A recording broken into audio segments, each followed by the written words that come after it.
Hello students, welcome to the next lecture on the GATE examination. Today we will discuss about all those questions from the year 2017 related to the statistics. Myself Dr. Harish Garg. You can simply follow my YouTube channel and you can simply scan and join my WhatsApp group for the discussion on the mathematics and statistics papers. You can see there is a playlist on my YouTube channel Dr. Harish Garg. There is a GATE mathematics where you can find the previous year paper solutions with the help of the shortcut tricks. You can also see there is a complete PY questions and you can see the solution of the 2023 as well as the various other years in here. There is one more playlist that is called as the GATE statistics where you can find the PY questions and the previous year solutions, complete solution of the GATE 2023, PY questions, GATE 2022 complete solutions and many more available at my YouTube channel. So let's start with this video. So remember that when you try to solve any of the question in the examination, try to read the statement very carefully.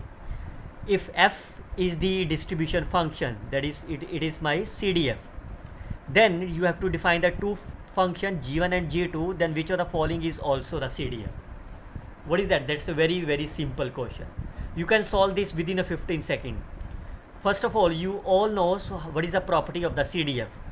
The first property is f of minus infinity should be 0, f of plus infinity should be 1. Second property is f is an increasing function. That's only two property you have to satisfy for g1 and g2.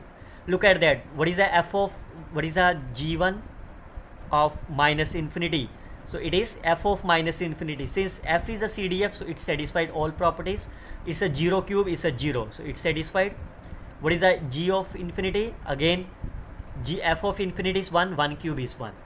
Now, if f is an increasing, if I call x is less than y, what is the meaning of that? F of x is less than f of y. Now you can take the cube on the both side because CDF is always a positive value. So it's my cube is also be there. So what is that? This is a g1 is less than of g1 of y. That means g1 is my increasing. So yes, this is a correct statement. Look at this one.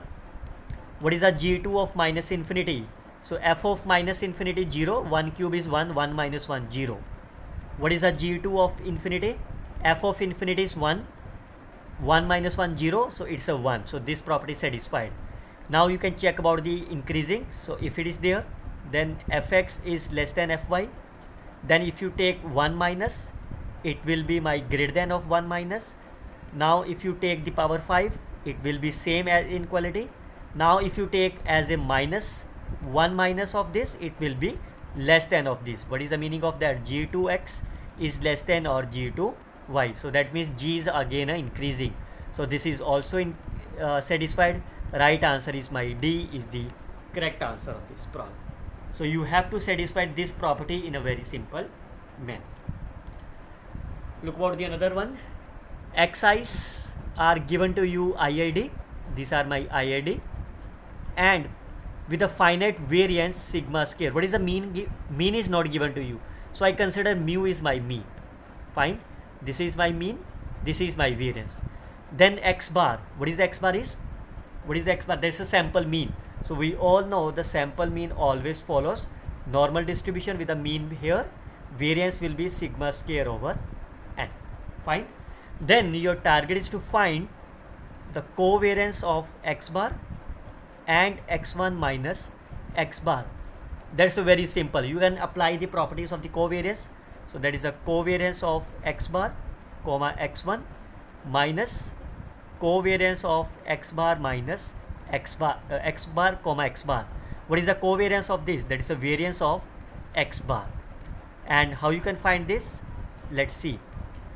What is the variance of the x bar? You can see the variance of the x bar is sigma square over n. Now you can find the property of the covariance. So how you can solve that? You can see I can open this x bar. This is the 1 over n x I varies from 1 to n and comma x1. Now what you can do, if I write this, we all know, okay, I can take 1 by n is outside. It is a covariance of xi comma x1. Again, if I open this value, this is x1 plus x2 plus so on. So I can written this value as x1 comma x1 plus covariance of xj comma x1, where j varies from 2 to n. Now look at that, they are IID. So what is the meaning of that? Covariance of xi and xj is my 0 whenever I is not equal to j. Now you can see here, j start from the 2, so this value will be 0. It is 1 by n. What is the covariance of x1? Variance of x1. Variance of x1 is sigma square. So this value is my sigma square by n. So both the values are cancelled out. Right answer is my 0 is the correct answer. So that's a very simple. You have to apply the simple covariance property and you can get the right answers here. Now look at this another one. Xi's are the random samples coming from here. Sigma square is my this. Smallest value of the n, so that the shortest 95% confidence interval. So firstly draw the diagram of the confidence interval. This is my confidence interval. The mean is 0, so that the length of the confidence interval is not exceeds the 10. This is given to you. So what is the length? What is, if this is my rejection, this is my rejection. So this is my length of confidence interval. Fine. So what is that? It's a 95%. So this value will be my 1.96.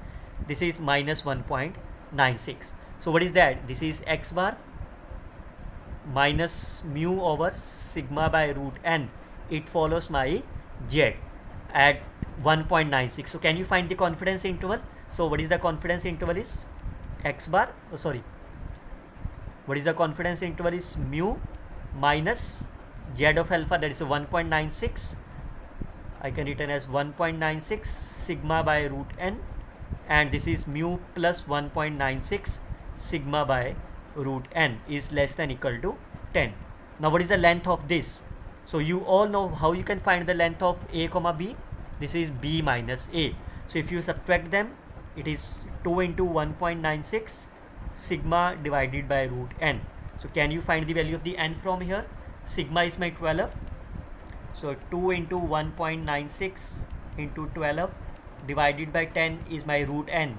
So root n is nothing but my square. So can you find the value of the n from here? Once you open this square, what will be the answer? If you open this calculation, it will be 1.2 here.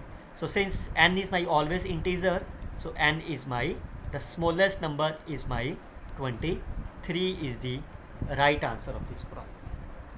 So remember always, this is my confidence interval, this is my rejected H0, this is my rejected H0. So the length is my this portion. So we all know this is a Z test for a large sample. Okay, now look at this one. So firstly, P of n, I can write this in terms of the x, so that it will be easy for us to recognize that. Fine. X minus 1.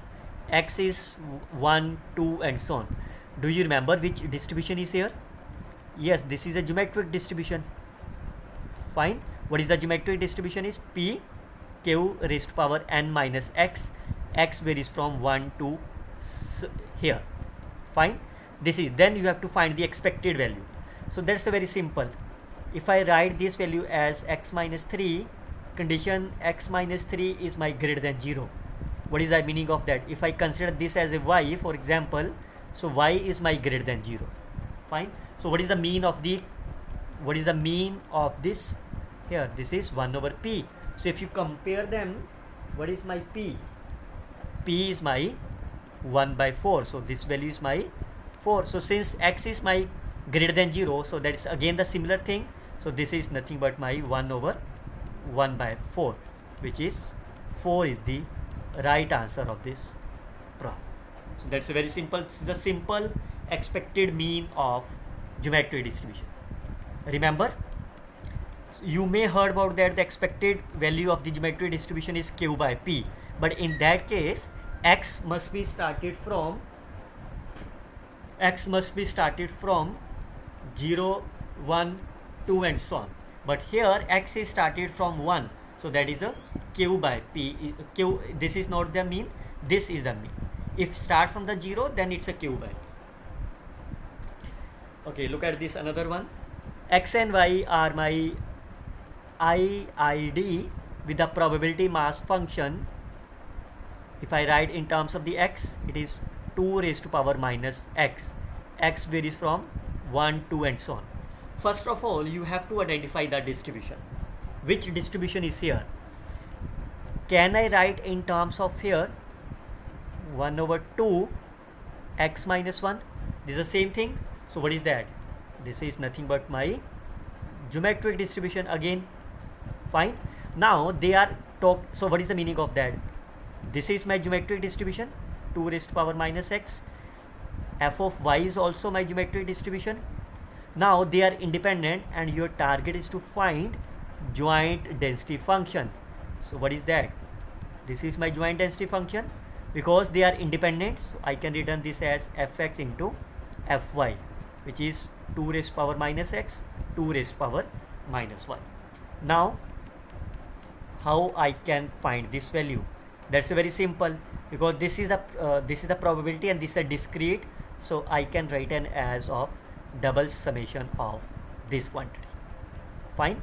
So firstly, y I can take, because x is dependent on the y, so I can take x is my 2y to infinity, because y can be anything, so y is from 1 to infinity.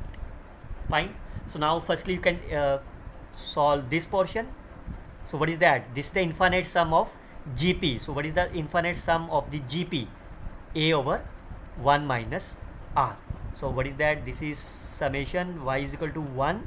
What is that? A is my 2 raised to power minus 1. Sorry, first value is my here, divided by 1 minus R. Fine. Into 2y. So 1 over half, 2 is outside. Summation y is equal to 1 to infinity.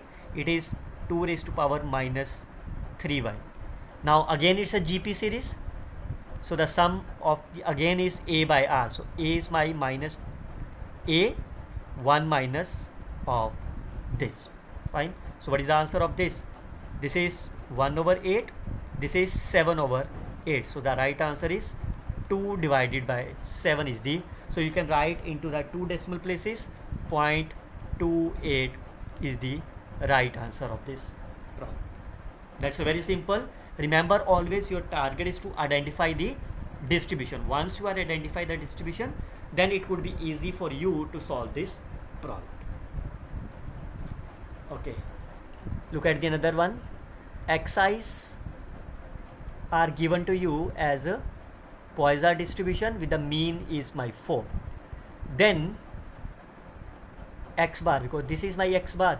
What is that? X bar always follows with the mean mu, variance is sigma square by n. Once it's a Poisson distribution, what is the variance of the Poisson distribution? That is the same. So it's a 4 over n. Fine. Now you can write this value as 4 minus 2 by root n less than of the x bar less than of the 4 plus root n. Fine. I can return that. Also I can return this number as x bar minus 4. I can write in terms of this, it is less than of 1 by this. Now I can convert into the z. So if I divide it by variance, what is the z of this?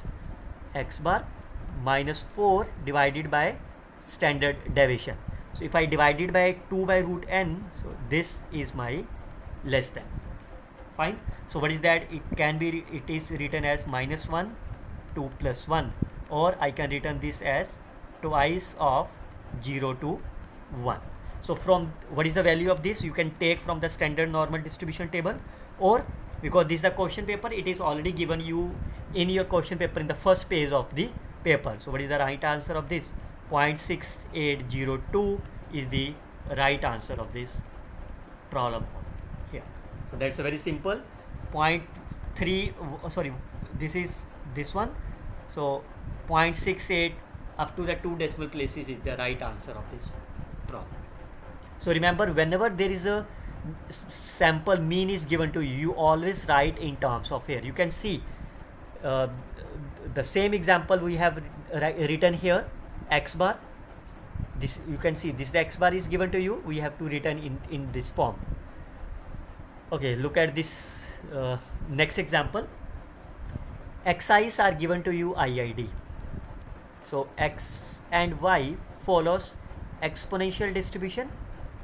Fine. So what is the parameter of this is 1, because you all knows exponential distribution is my here. So lambda is my 1. Then you have to find this of here. Remember the first tips for you, if x and y follows exponential distribution with parameter here, then minimum of x comma y, which is basically by ordered statistics of 1, is also follows the exponential distribution with the parameter 2 lambda. But remember, maximum of x comma y, that is called as the x of n, is not follows the exponential distribution of the parameter. Remember.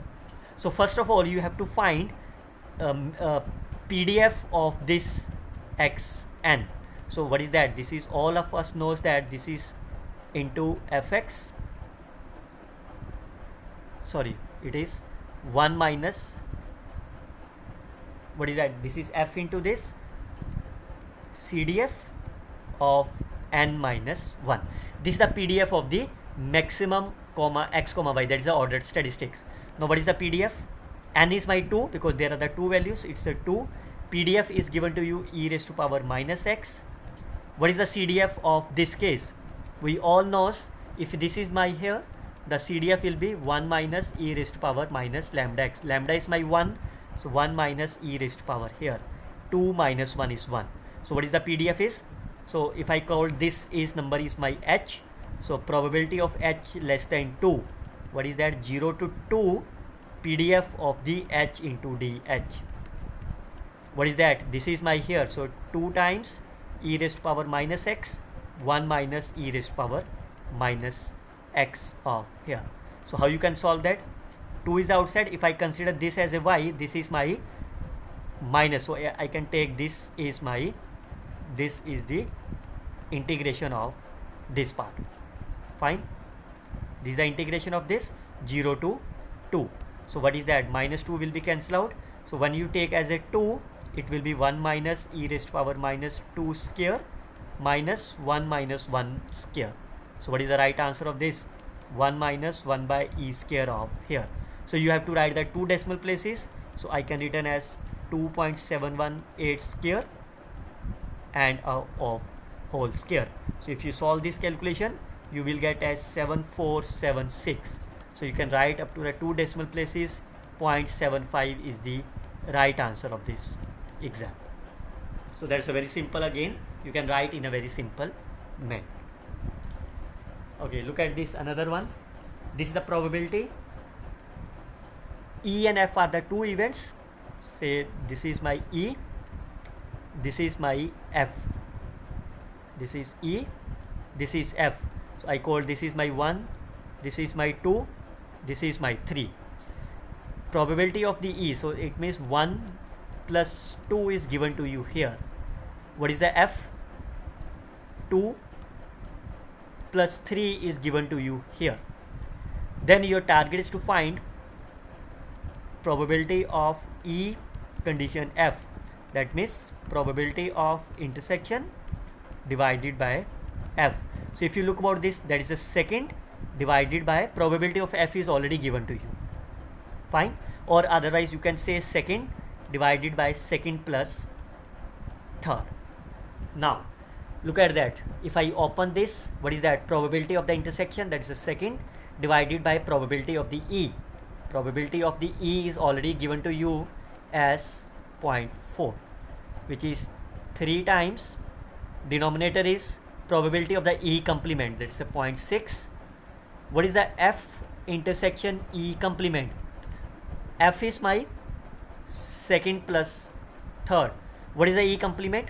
If I write the outside part is 4, what is the E complement? That is, this is my E,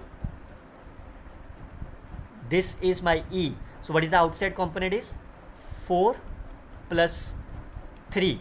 So what is the intersection of this? That is my third component. Fine. Now you can see this is 0.2 and this is my 2. So I can written as second is my twice of third. Fine. Now we need a second value. So how you can find the second value? So I can return, because third value I can found from here. Third value is my 0.3 minus second value. So what is that? This is 3 times of the second value is my 0.6. Second value is my 0.2. So what is the right answer of this?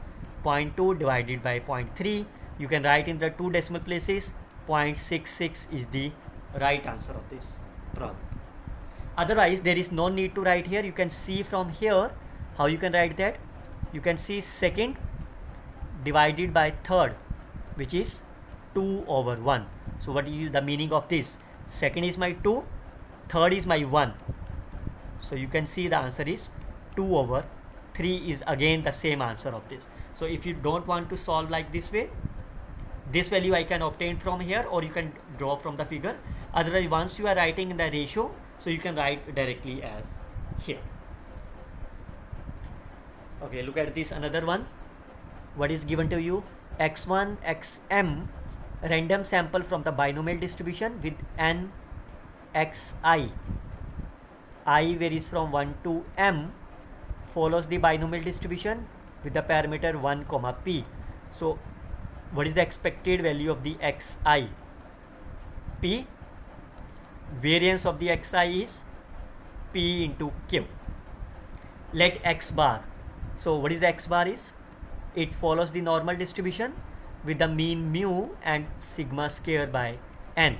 But here you can see this is my m and n is my different, m is different. So what is that? You can see what is this is my m, because they are the m number of the elements. So what is the mu? You can see mu expected value of the xi's. This is my p. Sigma square is my pq divided by m. This is my x bar. Then which of the following is my UMV unbiased estimator? This is your need to find. Very simple. First of all, what is the unbiased estimator? A is said to be the unbiased estimator of mu. It implies expected value of the A is my mu. That's the meaning of this. So it means we will try to check the options, check whether if I found the expected value of this, if this is my P of 1 minus P, then this is the right answer. Otherwise we can look for the others. So look at the first part. M over M minus 1 is outside. So expected value of the x bar minus x bar square. So I can written this as M over M minus 1, expected value of the x bar minus expected value of the x bar square. So how you can find this? This is M over M minus 1. Expected value of the x bar you can find from here. This is a P. What is the expected value of the x bar square? So I can found using the variance, this plus expected value of the x bar whole square. What is the variance is? PQ by M. What is that? This is my P square.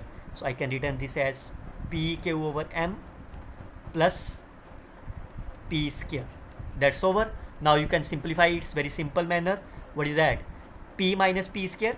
So I can take P minus this and this here minus PQ by M.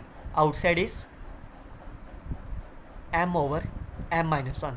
So what is that? 1 minus P is Q. So I can take Q as a common. So what is that? If I take PQ as a common, so it is M minus 1 over M. So clearly say this value will be cancelled out. Right answer is PQ. I can written this number as a PQ. So the right answer is my A is the correct answer. So you can easily verify that if you want to find the second answer, you can see easily it is not correct. How? We can see here. What is the answer of the E of x bar minus x bar square? I can open this. This is my P. This is my PQ over M plus P square. So clearly says P minus P square is my PQ. This is PQ over M. So which is PQ M minus 1 over M, which is not equal to P of 1 minus P. 1 minus P is nothing but Q. Similarly for the this part all are cancelled. Right answer is A is the correct option. Okay, look at this another one. Excise I varies from 1 to 9 follows the normal distributions with here.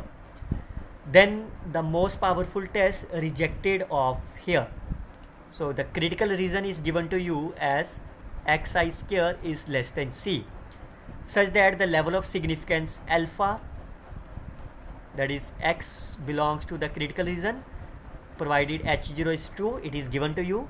Then you have to find the power of the test. Power of the test means critical region divided by condition of the h1.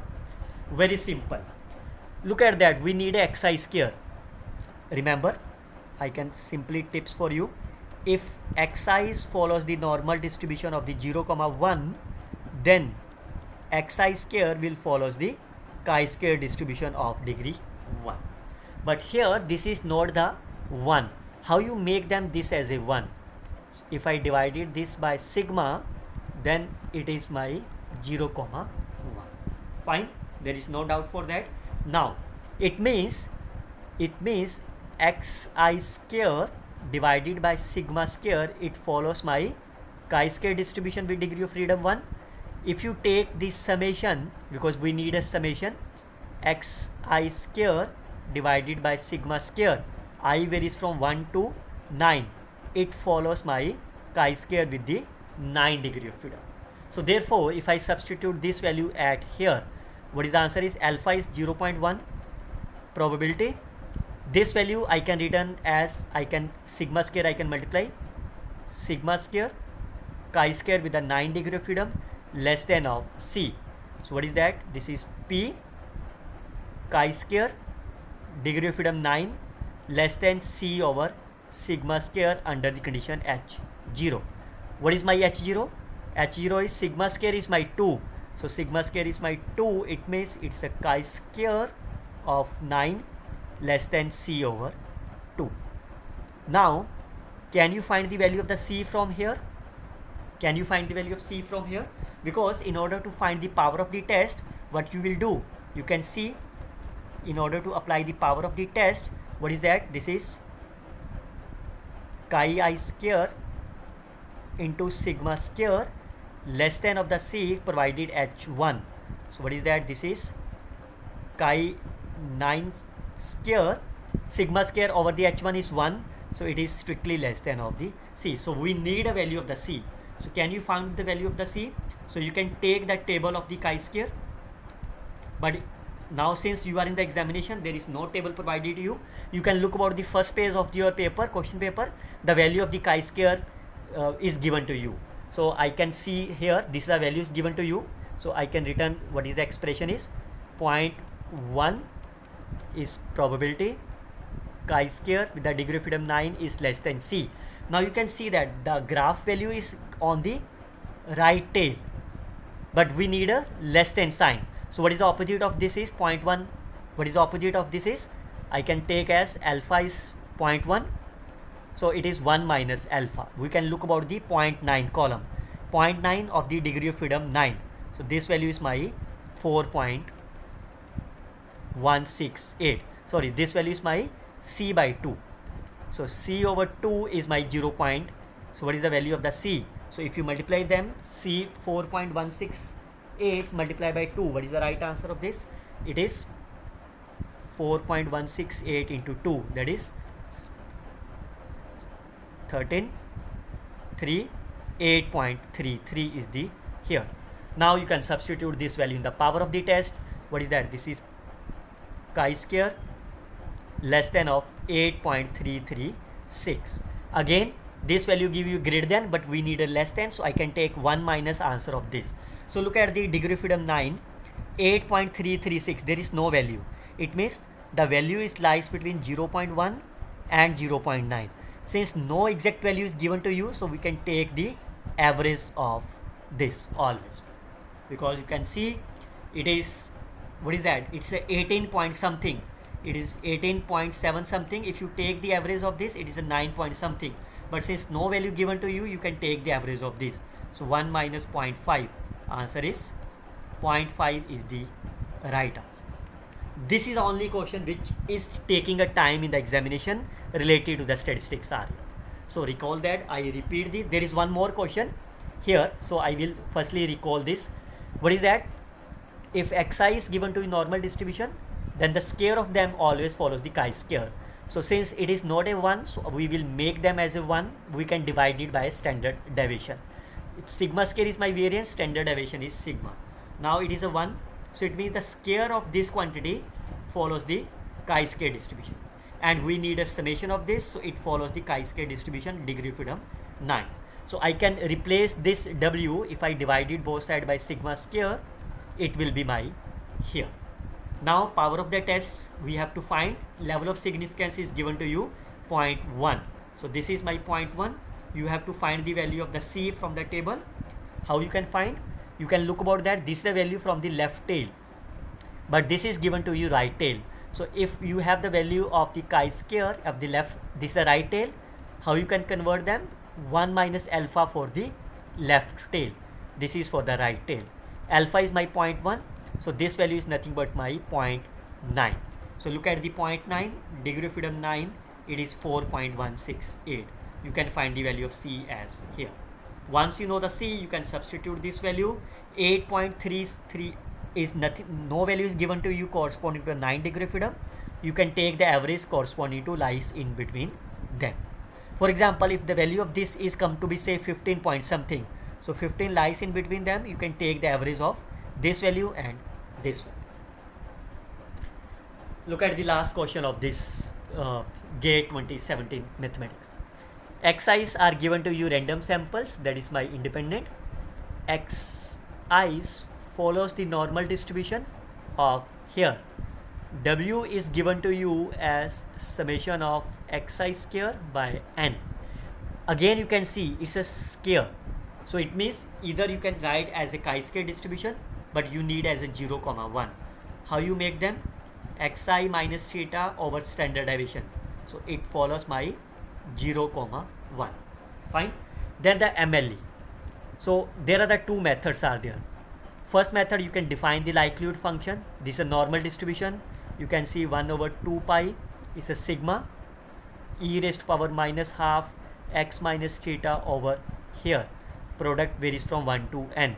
Then take the logarithm, simplify them, then take the partial derivative, equate to 0, find the value of the theta. That will take a lot of the time. So there is no need to solve like this way. What is the easiest way you can solve always? How you can solve that? Look at that. The answers are in terms of W. Fine. So we can start from the W. What is that? I can write W is, this is nothing but my expected value of the xi square. Fine. Now you have to find the likelihood estimator. So what is the expected value of the xi square? We can find it firstly. This is my here. So it means the variance of xi is my theta. Mean of the xi is also my theta. Can you find the expected value of the xi square from here? That is nothing but my variance of xi plus mean of xi whole square. Clear? So what is that? This is theta plus theta square. Fine. Now that's over. Can you find the value of theta from here? You can see this is the quadratic equation. Fine. So what is that? This is minus b plus minus b square minus minus plus 4ac divided by 2. So minus 1 plus minus, that's over. Minus 1 over 2 plus 1 plus 4 w over 2 is there. So why I can its negative sign is cancel out? Why? Because once it's a negative, then all the values are negative, but we can see theta is always the positive. So it means negative value will be discarded. Now you can look about the option, which one is the correct answer. This is the correct answer of this problem. Rest all options are cancel out. So right answers are my D. Remember, there is a very simple shortcut tricks for you. You always look about this estimator and you can find this very simple manner. So I hope you can simply learn the various tricks from this. We will see the next lecture of this GATE statistics from the year GATE 2020 to 2022, as well as the many more are there. Till then, you can simply scan and join my this WhatsApp group. You can like, share and comment on my video. I hope you can share with your friends. Thank you very much. happy learning always. Jai Hind.